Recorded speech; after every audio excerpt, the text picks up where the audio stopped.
ye fan to dwa se coach Watara say de wa sha asem ye plans for next season one in the players a wodo ni din komo players a odidi so next season no obetime use so mtichu any players so mo free amana ne ba mo ka French kasa no wa sha ase no mo kasa ye papa se kwambia so wo mo enje pini no mo ntime extend your contract no emfama class work boboko no sansom ana general break here e de fa ye Di Maria Salifu Di Maria de no eno so akopiem our house for mpanyifo anim a wo mo so kasa sese no e wo sa branch no o mo timi ehwe no timi etena dansem obetimi dani akire amanonim bonim de hye you know ebi amana make story back na menti asensa story ben ha so mo call relegation omo dwene next season ho almost call relegation almost call relegation so almost call relegation almost me say almost coming cast almost call into more in the future the has almost situation they should be thinking about next year no I disagree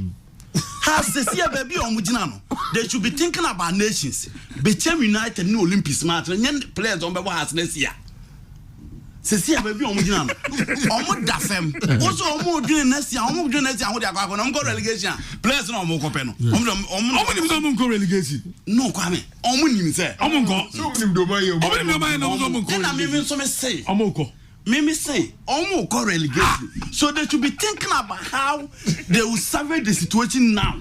No players who is coming on board next season. Almost survey the situation anyway. And so much the players coming to have to work next season. Okay, no grabble. You know how they are about. My house of over me future. There be new class on Mojin next season, almost call relegation. No free players be next season. They should be thinking of how they can win their next 3 matches. Who pass? Aye. Nothing future. Oh, you time about Odaya Obesi was as be a water. Oh, the D5 from the red bomb panative. Oh, you was as and they would be about being thinking positive. Yes. Has what GDS on relegation. Positive in relegation. Making this Mohammed. And so the apology be a brain. I had to folk fan. I will be a Nimno a one potemwa. Also apology to Samuel Boadu. Let me use this big platform and say a big sorry to this gentleman. If I was part of those who executed his second just after our game against Kumasi Asante Kotoko at the Baba Yara Stadium 2 years ago, and I've regretted the action I took. Do find a place in your heart and forgive me, coach.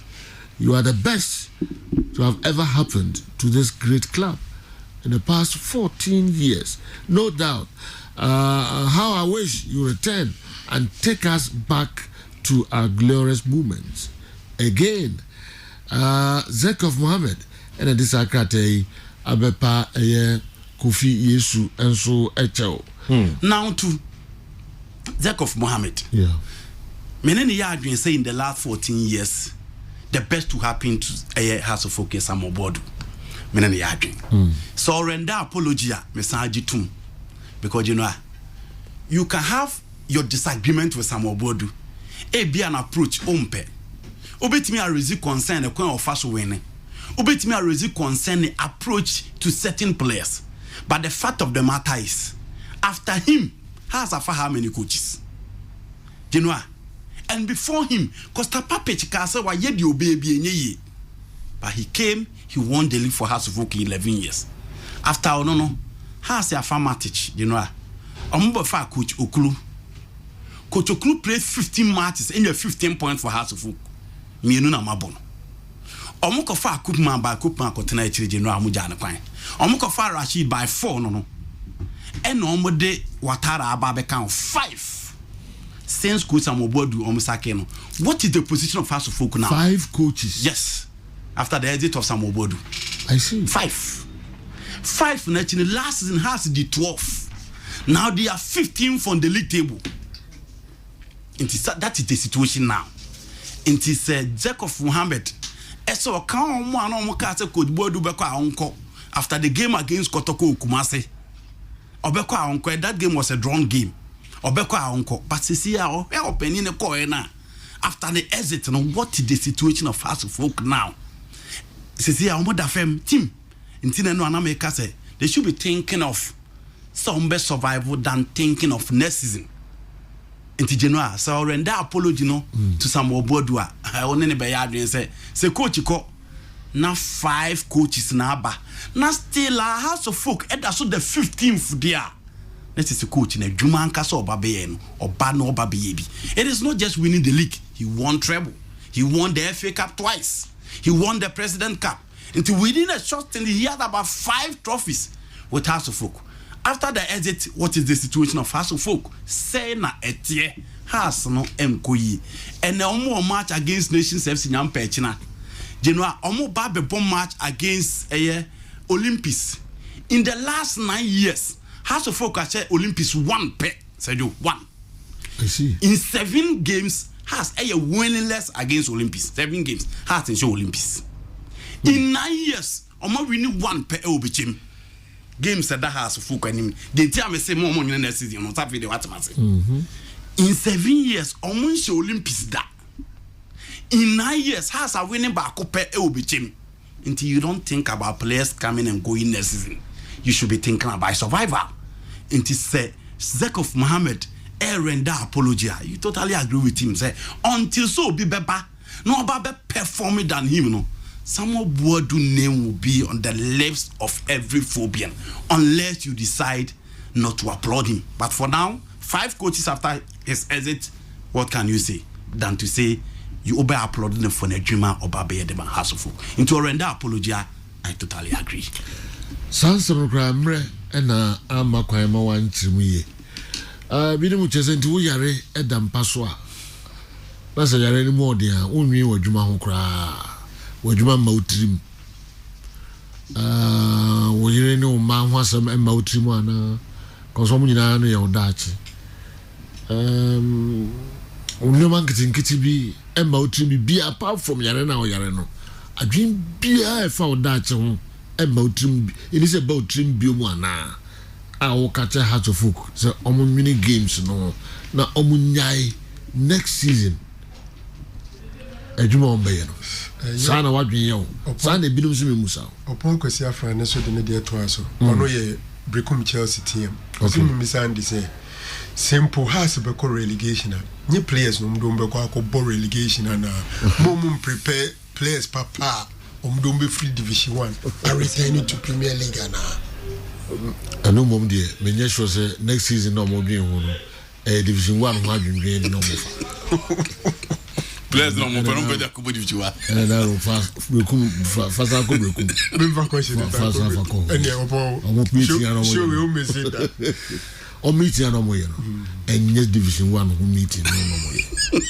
yero how omo be premiership na boni next season agi premiership no eno ho plan to the meetings no mo yero yeah no now baby say so free he kubrukum de kwanwa be say recruitment em fa sem no say for there but upon be so asemu na so you under that same dem okay no be say say has a free player so only negotiate for next season player no be say division 1 and has na mo grow ho zaro oh David Bantuma wala hoyo so free player no say on the to la tebi okosi let's say I can abasa has na wuguro mo zaro abasa future na ya kana se Franco etina your future I agree etina a future it is a has a gini future ho a enye na season future twemo mo nko se has omo di future example no se o ka future that the ball any debut mo Ghana said you the officer can o de carry ata na le has a relegation na be na yebo okay ahin for na ko be huru omo okay na has so hin ko be huru omo division 1 o na be na football cry de ke be 20 team league ka on ko ti football ti yo be bia yo yat se ko to ko ni team be na wa ko tu omo supporters omo je ti na hifo na eba be show mo stadium mo team wan okay they be hydring nti has for na nkasa so has e boni na kotoko no mo ju na di ka kire mo kotoko so boni na has no ju e na man league ni de any film gra. We na get you the imagine. Maybe I could do no. Okay, you know. Yes. Enti se has oh you question busana so busa dachi. Nations match na dachi. Olympics match na dachi. Bechi match na dachi. And I'm saying that ye nations game ni free. So we have fun as what you na them kind of so ntiase. I may say in 7 games on share Olympics. The last 8 games has a winning back up against Accra Great Olympics in the Ghana Premier League. Mon share omo. Bechem United and so in 9 years has a winning back up Bechem. And you know has in tia. And cafe on before who be papa. So the situation is that since has air calling for crisis meeting now. A crisis meeting for survivor. And a crisis meeting for quality players and a crisis meeting for coach Alba. But everything should be centered on survival. So you be external motivation. It should be based on survival. Because you see our baby has last season has had a 12 in the really, you know. Become Chelsea and say we have to folk. Now it is the 10 of these 3 clubs. Apart from Olympics, relegation, Bechem United are very okay. Nations are very okay in the 3rd position. Until there be our Olympics match in there. Obia mfo na ninkonko hebi obia nkotina ni TV echi no nhwe advertise Olympics because you benya air class equal you hu bia che at Accra Sports Stadium. Enti January to some it has you know be thinking about players coming and going or coach at all banner season. They should be thinking about survival because teams no omo ba be bono omo situation no any teams no omo ba be bono baby a team njina the records omo ni team ne wo no enye record the favor has. And as we didn't come for we who plan a year who say obe survive. There is no way I'll be called relegation. And until now, for next season plan. And so to me, it's simple. We cry and the way they are there so far we into next season is so okay. Omo bet me a being CBU. Omo bet me a no from their boardroom.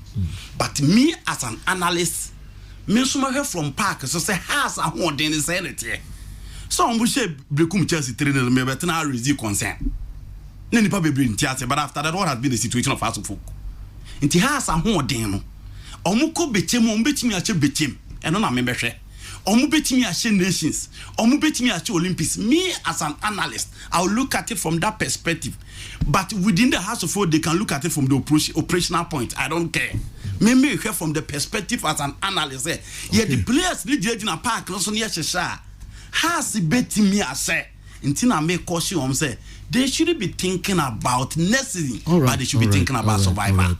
But now I also bring Kakrana for young Kwame on it, and so Emra. Kofi Yesu the trademark celebration no against Kotokonkwano is an mention and say no.